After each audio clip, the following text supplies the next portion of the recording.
میری شادی کو تقریباً 1 سال ہو گیا تھا۔ میں اپنے سسرال میں بہت خوش تھی۔ میرا سسرال کوئی بہت لمبا چوڑا نہیں تھا، صرف میرے شوہر اور میرے جیٹھ تھے۔ جیٹھانی پہلے ہی فوت ہو چکی تھی اور میرے شوہر اپنی ماں باپ کے 2 ہی بیٹے تھے۔ میرے والدین اس رشتے پر بہت خوش تھے کہ بہت لمبا چوڑا سسرال نہیں ہوگا تو زیادہ مسائل بھی نہیں ہوں گے، میں بہت سارے مسائل سے بچ جاؤں گی۔ یہ سوچ کر بہت خوش تھی، اور یہ سچ تھا کہ وہ دونوں بہت اچھے ہی تھے۔ اور میرے جیٹھ کو چائے بنانے کا بہت شوق تھا، اور شوہر اور جیٹھ کے کام پر جانے کے بعد میں گھر پر اکیلی ہوتی تھی، اس لیے اپنی تنہائی کو ختم کرنے کے لیے طرح طرح کے کھانے بناتی رہتی تھی اور گھر کی سجاوٹ وغیرہ میں لگی رہتی تھی۔ اس بات سے میرے شوہر اور جیٹھ دونوں بہت خوش تھے۔ ایک چھٹی کے دن میرے جیٹھ خود چائے بناتے تھے کہ تم سارا ہفتہ چائے بناتی ہو، آج تمہیں چائے بنانے کی چھٹی ہے۔ میں تو ان کی اس بات سے بہت خوش ہوتی تھی، کیونکہ اتنا خیال رکھنے والے لوگ ہیں کوئی یہ بات سنتا یا دیکھتا، ایک دفعہ تو میری قسمت پر رقص کرتا، اور شاید میں خود کو خوش قسمت ہی سمجھتی تھی۔ اگر وہ میرے ساتھ نہ ہوتا۔ میرے شوہر نے نیا کاروبار شروع کیا، اس وجہ سے انہیں دوسرے شہر جانا پڑ جاتا۔ کیونکہ میرے جیٹھ بہت اچھے تھے، اس لیے مجھے کوئی بھی مسئلہ نہیں ہوا تھا، اور میں خوشی خوشی شوہر کو جانے کی اجازت دے دیتی تھی۔ یہ سلسلہ ایسے ہی چلتا رہا، اور کچھ ماہ سے میرے جیٹھ کی پنشن ہو گئی تھی، اور وہ گھر پر ہی ہوتے تھے اور اکثر چائے بنا دیا کرتے تھے۔ لیکن ایک دفعہ جب میرے شوہر دوسرے شہر گئے تو میرے پاس بھی کرنے کو کوئی کام نہیں تھا۔ میں نے جیٹھ سے کہا کہ میں چائے بناتی ہوں، لیکن میرے جیٹھ نہیں مانے اور ضد کی کہ چائے تو میں ہی بناؤں گا۔ میں بھی خاموش ہو گئی، کتنے پیار سے کہہ رہے ہیں تو اچھا نہیں لگتا۔ جیٹھ نے ہی چائے بنائی اور میں چائے پی کر سو گئی، اور حیرت کی بات یہ کہ مجھے لیٹتے ہی نیند آ گئی، اور میں نے اس چیز کو زیادہ نہیں سوچا۔ جب میں صبح اٹھی تو میرے کپڑوں پر گند لگا ہوا تھا۔ میں نے اس بات کا ذکر کسی سے نہیں کیا، اور نہ ہی میری ایسی سوچ تھی۔ مجھے تجسس ہونے لگا کہ ایسے کیوں ہوتا ہے، کیونکہ میں جب بھی چائے بناتی ہوں سکون سے چائے پیتی ہوں، اور مجھے لیٹتے ہی کبھی کبھی نیند نہیں آئی تھی۔ یہ میرے بچپن کی عادت تھی۔ میں کچھ دیر تک کروٹیں لیتی رہتی تھی، اس کے بعد مجھے نیند آتی تھی۔ لیکن جو 2 دن مجھے اچانک نیند آئی، جیٹھ نے چائے بنائی تھی۔ مسئلہ یہ تھا کہ میں اس بات کا ذکر کسی سے نہیں کر سکتی تھی، کیونکہ اگر شوہر کو بتاتی تو کوئی بھی انسان اپنے بھائی کے بارے میں غلط نہیں سن سکتا تھا، اور وہ مجھے ہی الزام دیتے۔ گھر میں اور کوئی بھی نہیں تھا، اور ماں باپ کو میں بتا کر پریشان نہیں کرنا چاہتی تھی۔ میں پریشان رہنے لگی اور جیٹھ سے بچنے کی کوشش کرنے لگی، لیکن کیوں کر وہ سارا دن گھر پر ہوتے تھے، شوہر نہیں ہوتے تھے، اس لیے مجھے انہی سے بات کرنی پڑتی تھی، اور وہ بھی مجھے بس ہر وقت اپنے آگے پیچھے رکھنا چاہتے تھے۔ پہلے تو مجھے عجیب نہیں لگتا تھا، لیکن اب مجھے سب کچھ اچھا نہیں لگتا تھا۔ میں چاہتی تھی میں ان کے سامنے نہ آؤں، لیکن ایک گھر میں رہتے ہوئے یہ کیوں کر ممکن ہو سکتا تھا۔ پھر ایک دن تو انتہا ہی ہو گئی، اور میرے شوہر کو زبردستی میرے جیٹھ نے دوسرے شہر بھیج دیا کہ جا کر وہاں کا کام لے کر آؤ۔ وہ کہتے رہے وہاں کوئی کام نہیں ہے، میرا جانا نہیں بنتا، لیکن میرے جیٹھ نے ان کو ڈانٹ دیا کہ تمہیں بڑا پتہ ہے، بار بار کام دیکھنا پڑتا ہے، اس آفس کو بھی جا کر دیکھو۔ مجبور ہو کر میرا شوہر دوسرے شہر چلا گیا۔ میرے شوہر کے جاتے ہی ان کے چہرے پر ایسی چمک نظر آئی جس سے ان کی کوئی خواہش پوری ہو گئی۔ میں نے فوراً کہا کہ میں اپنی امی کے گھر جانا چاہتی ہوں، لیکن میرے جیٹھ نے منع کر دیا کہ میرا بھائی بھی ابھی یہی نہیں ہے، تم بھی چلی جاؤ گی تو میں اکیلا پیچھے کیا کروں گا، یہیں رہ جاؤ جب تک وہ واپس نہیں آتا، پھر چلی جانا۔ میں مجبور ہو گئی کہ میں تو ان کو کچھ کہہ بھی نہیں سکتی تھی، لیکن میرے دل میں جو شک بیٹھ گیا تھا کیسے ختم ہو سکتا تھا۔ اور اس دن پھر میرے جیٹھ نے چائے بنائی، جبکہ میں نے کہا کہ میرا دل نہیں ہے، اس لیے میں نہیں پیوں گی۔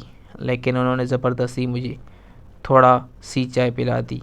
پھر کھانے کے فوراً بعد مجھے نیند آ گئی اور بستر پر لیٹتے ہی میں سو گئی۔ صبح کو دیکھا تو میرے بستر اور کپڑوں دونوں پر ہی گند لگا ہوا تھا۔ مجھے غصہ آنے لگا اور میں نے سوچ لیا کہ اب میں اپنے شوہر کو بتا کر رہوں گی۔ اس لیے میں نے اپنے کپڑے اتار کر ادھر واش روم میں ہی لٹکا دیے اور سوچ لیا کہ اب یہ کپڑے ثبوت کے طور پر اپنے شوہر کو دکھاؤں گی۔ وہ آئے تو میں موقع کی تلاش کرنے لگی، ان کو حقیقت بتا دوں، لیکن مجھے موقع نہیں مل رہا تھا کیونکہ میرے جیٹھ ہر وقت ہمارے ساتھ رہتے تھے۔ رات کو جب میرے شوہر میرے کمرے میں آئے تو میں نے ان کے ڈھکے چھپے الفاظ میں بتانے کی کوشش کی، لیکن انہوں نے مجھے ڈھانپ دیا کہ تم غلط مت سوچو، وہ تمہیں اپنی بہنوں کی طرح پیار کرتے ہیں اور تم ان کے اوپر شک کر رہی ہو۔ میں نے ان کو یقین دلانے کی بہت کوشش کی، لیکن وہ میری بات نہیں مان رہے تھے۔ آخر کار میں نے کپڑے لا کر ان کو دکھا دیے کہ یہ میری بات کا ثبوت ہے، لیکن ان کی آنکھوں پر تو بھائی کی محبت کی پٹی بندھی ہوئی تھی، اس لیے وہ میری کوئی بات بھی ماننے کو تیار نہیں تھے۔ میں نے یقین دلانے کی بہت کوشش کی، لیکن انہوں نے کہا کہ مجھے تو ایسا لگ رہا ہے کہ تم میرے بھائی پر الزام لگا کر اپنا کوئی گناہ چھپانے جا رہی ہو۔ میرا بھائی رات کو سو جاتا ہے، اسے کیا معلوم کیا ہوتا ہے اور کیا نہیں، اور تم نہ جانے کس کو بلاتی ہو۔ ایسی بات سن کر تو میرے پاؤں کے نیچے سے زمین ہی نکل گئی۔ یہ میرے ساتھ کیا ہو رہا ہے؟ ہم دونوں کی بہت شدید لڑائی ہوئی اور اس کے بعد میں اپنی امی کے گھر چلی گئی۔ 10 دن 15 دن گزار گئے، انہوں نے پلٹ کر خبر بھی نہ لی۔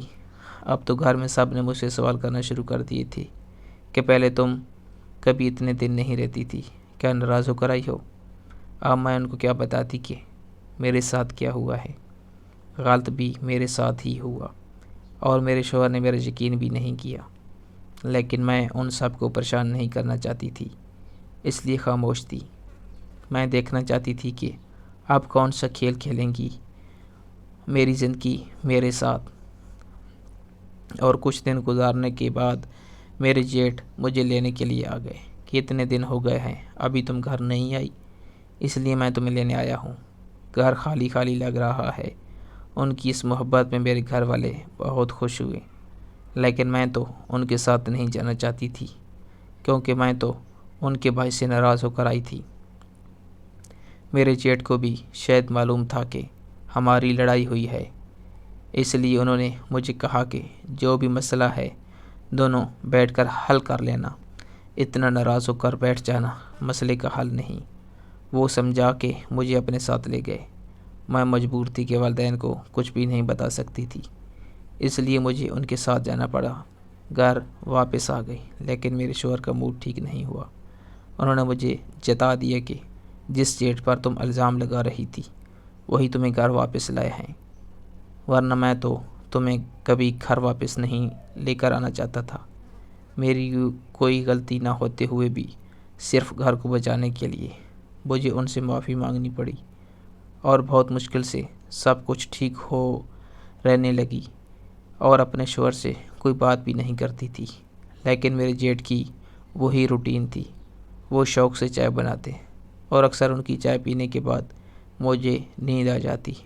یہ جو کچھ بھی تھا مجھے سمجھ نہیں آتی تھی کہ میں کیا کروں۔ میں جتنی بھی کوشش کر لیتی مجھے نہیں آتی تھی، میں کسی سے بات نہیں کر سکتی تھی، مجھے کچھ سمجھ نہیں آتی تھی۔ زندگی عجیب تر ہوتی چلی جا رہی تھی اور جیسا میں نے کبھی سوچا بھی نہیں تھا ویسی ہو گئی تھی۔ مجھے اپنے آپ سے گھن آنے لگی تھی، کیا کرتی اور کیا نہ کرتی، کیا تھی اور کیا بن بیٹھی ہوں۔ زندگی ایسی ہی گزر رہی تھی۔ میرے جیٹھ کو بھی میری عادت کا اندازہ ہو گیا تھا، اس لیے مجھ سے زیادہ بات نہیں کرتے تھے، لیکن چائے بنانے کا مسلسل اسی طرح جاری تھا۔ اور حق اور سچ تو یہ ہے کہ میرے جیٹھ کے ہاتھ میں بہت ذائقہ تھا۔ جو بھی ایک دفعہ میرے جیٹھ کے ہاتھ کی چائے پی لیتا ان کا گرویدہ ہو جاتا، لیکن مجھے تو اب ان کی چائے سے گھن آتی تھی، چائے پینی ہی پڑتی تھی۔ 3 بندوں کے گھر میں میں اپنے لیے الگ بھی نہیں بنا سکتی تھی، لیکن کہتے ہیں کہ جب انسان بالکل بے بس ہو جاتا ہے تو اللہ پاک وہاں سے راستہ دکھاتے ہیں جہاں سے انسان سوچ بھی نہیں سکتا۔ میرے ساتھ بھی کچھ ایسا ہی ہوا۔ ایک بہت پرانی دوست جو کہ میرے ساتھ کالج میں پڑھتی تھی اور دوسرے شہر چلی گئی تھی، اپنے شوہر کے ٹرانسفر کی وجہ سے اس شہر میں واپس آ گئی، اور ایک دن بازار میں خریداری کے دوران اچانک اس سے ملاقات ہو گئی۔ اتنے عرصے بعد دوست کو دیکھ کر فطری بات ہے کہ ہم نے ایک دوسرے سے ملنے کا پروگرام بنا لیا اور ہمارا ایک دوسرے کے گھر میں آنا جانا بھی شروع ہو گیا۔ وہ 2 دفعہ ہمارے گھر آئی تو اس نے میرا اور میرے جیٹھ کا رویہ نوٹ کیا تو مجھ سے سوال کیا کہ ایسا کیوں ہے۔ میں نے اس کو ساری باتیں بتا دی کہ میرے ساتھ یہ سب ہوا ہے۔ پہلے تو وہ بہت حیران ہوئی اور اس نے وعدہ کیا کہ وہ اس سارے سلسلے میں میری مدد کرے گی۔ ایک دن جب میرا شوہر ہمیشہ کی طرح ایک دوسرے شہر گیا، میرے جیٹھ نے چائے بنائی تو میں نے چائے پینے کے ساتھ ہی تھوڑی سی چائے اپنے کپ سے نکال کر چھپا دی، اور دوسرے دن وہی جو میرے ساتھ ہمیشہ ہوتا تھا، لیکن میں نے وہ چائے اپنے دوست کو دے دی، اور کیونکہ اس کا شوہر ایک سائنسدان تھا اس لیے اس چائے کا لیبارٹری میں ٹیسٹ کیا گیا۔ وہی ہوا جس کا مجھے شک تھا۔ اس چائے میں نیند کی دوا شامل تھی، اسی وجہ سے مجھے فوراً نیند آ جاتی تھی۔ ایک دفعہ تو میں نے سوچا کہ میں اپنے شوہر کو دکھا دوں، لیکن پھر مجھے وہی ڈر محسوس ہوا کہ وہ کہیں گے کہ تم نے میرے بھائی پر الزام لگا دیا ہے اور اب کی دفعہ وہ مجھے اپنی زندگی سے ہی نکال دیں گے۔ اس ڈر نے میری زندگی پر تالے لگا دیے تھے۔ اور پھر ایک دن جب میرا شوہر گھر پر نہیں تھا، میرے جیٹھ نے چائے بنائی تھی تو میں نے اپنی دوست کے مشورے سے وہ چائے نہیں پی، لیکن یہی ظاہر کیا کہ میں نے چائے پی لی ہے اور کمرے میں جا کر لیٹ گئی۔ میں دیکھنا چاہتی تھی کہ آخر میرے سونے کے بعد ہوتا کیا ہے۔ مجھے لیٹے ہوئے تقریباً آدھا گھنٹہ ہی ہوا تھا کہ میرے کمرے کا دروازہ کھلا۔ میرے تو رونگٹے ہی کھڑے ہو گئے، لیکن میں خاموشی سے لیٹی رہی کیونکہ آج مجھے اس راز سے پردہ ہٹانا تھا۔ میں نے دیکھا کہ میرے جیٹھ میرے کمرے میں داخل ہوئے ہیں۔ میں نے سوچ لیا کہ اگر وہ میرے ساتھ کچھ الٹا سیدھا کریں گے میں شور مچا دوں گی، لیکن پھر میرے دماغ میں آیا اگر میں نے شور مچا دیا تو کوئی میری بات پہ یقین نہیں کرے گا۔ اب تو مجھے خود پر غصہ آنے لگا کہ میں نے اس سارے راز سے پردہ اٹھانے سے پہلے فون کی ریکارڈنگ آن کیوں نہ کر دی تھی۔ کم از کم یہ سب کچھ ریکارڈ تو ہو جاتا، لیکن جو ہونا تھا وہ ہو گیا۔ اب مجھے یہ دیکھنا تھا کہ میرے جیٹھ کا اگلا قدم کیا ہوگا، اس لیے میں خاموشی سے لیٹی رہی۔ جب ان کو یقین ہو گیا کہ میں حقیقت میں سو چکی ہوں تو انہوں نے اپنے کام کرنے شروع کیا، اور میری تو روح ہی کانپ گئی اور سب دیکھ کر، لیکن میرے پاس اپنی بات کو ثابت کرنے کے لیے کوئی بھی چیز نہیں تھی، اس لیے میں شوہر کو نہیں بتا سکتی تھی۔ میں نے دوسرے دن دوست کو فون کیا اور سب کچھ اس کو بتا دیا۔ وہ خود بھی سن کر حیران و پریشان رہ گئی۔ اس نے مجھے کہا کہ تمہیں یہ سب کچھ اپنے شوہر کو بتانا ہی ہوگا، لیکن میرا ڈر مجھ پر غالب آ چکا تھا۔ میں شوہر کو کچھ بھی نہیں بتا سکتی تھی۔ میں ایک بند گلی میں آ گئی تھی۔ اب مجھے سمجھ نہیں آتی تھی کہ میں کیا کروں۔ میری دوست نے میری مدد کرنے کی ٹھانی اور اس نے کہا کہ وہ خود میرے شوہر سے بات کرے گی۔ ایک دن موقع دے کر اس نے دونوں کو کھانے پر بلا لیا۔ میرے شوہر سے بات شروع کی تو بات سن کر میرے شوہر ہتھے سے اکڑ گئے۔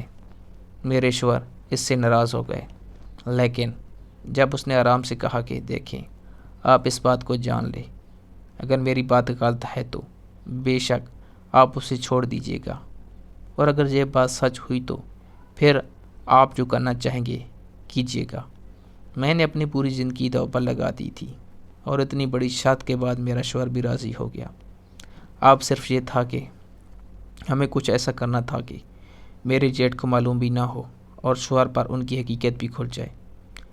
میری دوست نے وہ رپورٹ بھی میرے شوہر کے سامنے رکھی جو کہ میں نے چائے کی بنوائی تھی۔ شاید اس رپورٹ کی وجہ سے ہی انہیں مجھ پر یقین آیا تھا۔ تقریباً 1 ہفتے کے بعد انہوں نے اپنے بھائی سے کہا کہ انہیں دوبارہ دوسرے شہر کام کے لیے سلسلے میں جانا ہے۔ میرے جیٹھ سن کر بہت خوش ہو گئے اور انہوں نے کہا کہ تم ضرور جاؤ۔ میرے شوہر گھر سے تیار ہو کر نکل گئے، لیکن اپنے ایک دوست کے ہاں چلے گئے اور دوسرے شہر نہیں گئے۔ ہمیشہ کی طرح چائے میرے جیٹھ نے بنائی۔ چائے بنانے میں مصروف تھے تو میرے شوہر خاموشی سے گھر میں داخل ہوئے اور کمرے میں چھپ گئے۔ جیٹھ کو معلوم بھی نہیں تھا کہ ایسا بھی ہو سکتا ہے۔ میں نے خاموشی سے چائے پی کیونکہ مجھے معلوم تھا ابھی چائے پینے کے بعد مجھے نیند آ جائے گی، لیکن میرا شوہر میرے کمرے میں ہے، اس لیے مجھے کوئی ڈر نہیں تھا۔ میں نے چائے پی اور ہمیشہ کی طرح مجھے نیند آ گئی۔ میں کمرے میں گئی اور شوہر کو بتایا کہ مجھے نیند آ رہی ہے، میں چائے پی چکی ہوں اور اب جو بھی کرنا ہے آپ نے کرنا ہے۔ میں تو بستر پر لیٹتے ہی سو گئی۔ مجھے معلوم نہیں کہ رات کو کیا ہوا، لیکن جب میں صبح کو اٹھی میرے جیٹھ اور شوہر دونوں ہی گھر پر نہیں تھے۔ مجھے معلوم نہیں تھا کہ وہ کہاں گئے ہیں۔ بہت دیر گزر گئی اور دونوں میں سے کوئی بھی واپس نہیں آیا۔ اب تو مجھے بھی فکر شروع ہو گئی۔ میں نے دونوں کے نمبر پر فون کیا اور ان دونوں کے نمبر بند جا رہے تھے۔ میرے لیے یہ صورتحال بہت خطرناک بھی ہو سکتی تھی، لیکن مجھے معلوم تھا کہ وہ دونوں کہاں ہیں۔ کچھ سمجھ نہیں آیا تو میں نے فوراً اپنے دوست کو فون کیا اور اسے ساری صورتحال بتائی۔ اس نے مجھے حوصلہ دیا، لیکن شام تک ان دونوں بھائیوں کو کچھ نہیں پتہ چلا اور اس وجہ سے میرا حال برا ہو گیا تھا۔ مجھے خود پر غصہ آ رہا تھا کہ میں نے آج چائے پی ہی کیوں۔ کم از کم یہ تو معلوم ہوتا کہ ہوا کیا ہے، کیونکہ آج ہمیشہ کی طرح میرے کپڑوں پر گند نہیں لگا ہوا تھا۔ مجھے بہت زیادہ فکر ستانے لگی کہ ایسا کیا ہوا ہے۔ شام سے رات ہو گئی، لیکن میرے شوہر اور جیٹھ کا کچھ علم نہ تھا۔ میرے دوست بار بار کہتی کہ تمہیں پولیس میں رپورٹ کروانی چاہیے، لیکن میں پریشان تھی کہ پولیس کو کیا بتاؤں گی کہ وہ دونوں گھر سے کیوں اور کیسے غائب ہوئے۔ اس لیے مجھے انتظار کرنا تھا، لیکن اس بات کو 2 دن گزر گئے اور میرا شوہر اور جیٹھ کا کوئی اتا پتہ نہیں تھا۔ مجبوراً مجھے اپنے بھائی کو فون کر کے ساری صورتحال بتانی پڑی۔ میرے بھائی فوراً آ گئے اور جب انہیں ساری بات معلوم ہوئی انہوں نے مجھے شدید ڈانٹا کہ تمہیں یہ بات پہلے بتا دینا چاہیے تھی۔ ان کا کوئی دوست پولیس میں تھا، انہوں نے اس کو اعتماد میں لے کر اس کو ساری بات بتا دی۔ پولیس کے اپنے ذرائع ہوتے ہیں اور نہ جانے پولیس نے فون ٹریس کیا یا کوئی اور سراغ ڈھونڈا، لیکن رات کو میرے شوہر اور جیٹھ دونوں آ گئے۔ میرے شوہر بے ہوش تھے اور میرے جیٹھ عجیب و غریب باتیں کر رہے تھے، جیسے ان کا دماغ ان کے کنٹرول میں نہ ہو۔ میں تو یہ صورتحال دیکھ کر بہت پریشان ہو گئی تھی۔ بھائی نے مجھے دلاسا دلایا کہ ان کو بھی ڈاکٹر کے پاس لے کر جاتے ہیں تو ساری صورتحال معلوم ہو جائے گی۔ جب وہ ڈاکٹر کے پاس لے گئے تو معلوم ہوا کہ میرے شوہر کو بے ہوشی کی دوا دی گئی تھی اور پولیس اپنا کام کر کے واپس چلی گئی۔ لیکن اب مجھے تجسس ہوا تھا کہ یہ سب کیسے ہوا اور کیوں ہوا۔ میں نے تو ان دونوں سے سیدھے سوال کر لیے کہ یہ سب کیا تھا، تو میرے شوہر نے بتایا کہ جیسے تم نے بتایا تھا ویسے ہی تمہارے سونے کے بعد کچھ دیر کے بعد وہ کمرے میں داخل ہوئے۔ ان کا عجیب سا حلیہ دیکھ کر مجھے خوف محسوس ہونے لگا، اور جیسے ہی وہ تمہارے بستر کے قریب گئے مجھ سے برداشت نہیں ہوا اور میں نے ان کو آواز دی۔ وہ میری بات سن کر پریشان ہو گئے اور اس سے پہلے کہ میں ان سے کچھ پوچھتا مجھے ایسا محسوس ہوا جیسے کمرے میں کوئی اور بھی ہو۔ اس سے پہلے کہ مڑ کر دیکھتا مجھے اپنی گردن پر سوئی چبھتی ہوئی محسوس ہوئی اور اس کے بعد مجھے کچھ ہوش نہیں تھا۔ پھر جیٹھ سے پوچھا کہ آپ ہی بتائیں کہ یہ سب کیا سلسلہ ہے، کیونکہ اب کہانی آپ کے ہاتھ میں ہے۔ انہوں نے مجھے بتایا کہ مجھے خود معلوم نہیں ہوا کہ میرے ساتھ کیا ہو رہا ہے، صرف ایسا ہوا کہ تمہاری اور میرے بھائی کی کوئی اولاد نہیں تھی اور شادی کو 2 سال ہونے والے ہیں۔ ابھی تک کوئی اولاد نہیں ہے۔ میں کوئی عورت تو ہوں نہیں جو اس موضوع پر تم سے بات کرتا۔ میں نے ایک دفعہ دوستوں میں بیٹھے ہوئے اس بات کا ذکر کیا۔ ایک دوست نے بتایا کہ کوئی ڈاکٹر ہے جو کہ عامل بھی ہے، ان سے اگر تم دوائی لے کر اپنی بھابھی کو دو گے تو اس کی اولاد ہو جائے گی۔ میں تو بس اولاد کی خاطر اس آدمی کے پاس گیا تھا، اور جس طرح وہ کہتا رہا میں کرتا رہا کہ نیند کی دوائی کھانے میں ملا دیا کر، اور اس کے بعد وہ مجھے مختلف عمل بتاتا رہا، وہ میں کرتا رہا۔ کبھی تمہارے اوپر سے گھما کر تمہارے ہاتھوں سے مرغی ذبح کروانی تھی تو کبھی کبوتر، کیونکہ تم بے ہوش ہوتی تھی تو تمہارا ہاتھ پکڑ کر یہ کام میں خود ہی کرتا تھا۔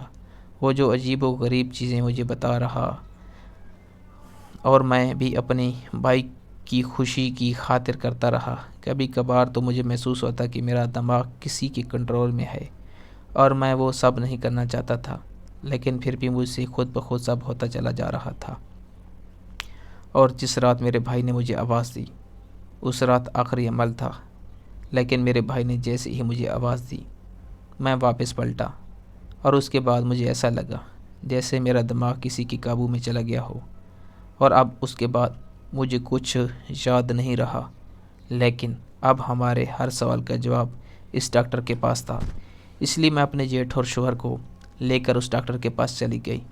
میرے بھائی نے فوراً اپنے پولیس والے دوست کو بھی اس سارے معاملے سے آگاہ کیا، اور پولیس بھی پہنچ گئی۔ جب پولیس نے اس کو گرفتار کیا تو اس نے بتایا کہ وہ حقیقت میں صرف کالے جادو کا ماہر ہے۔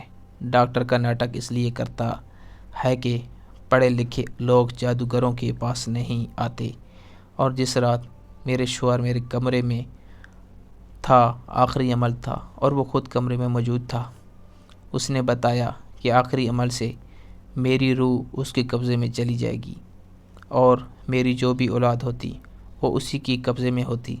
لیکن شاید میری اور میرے شوہر کی نیت صاف تھی، اس لیے اللہ تعالیٰ نے آخری لمحات میں میری مدد کی اور ہم اتنے بڑے مسئلے سے بچ گئے۔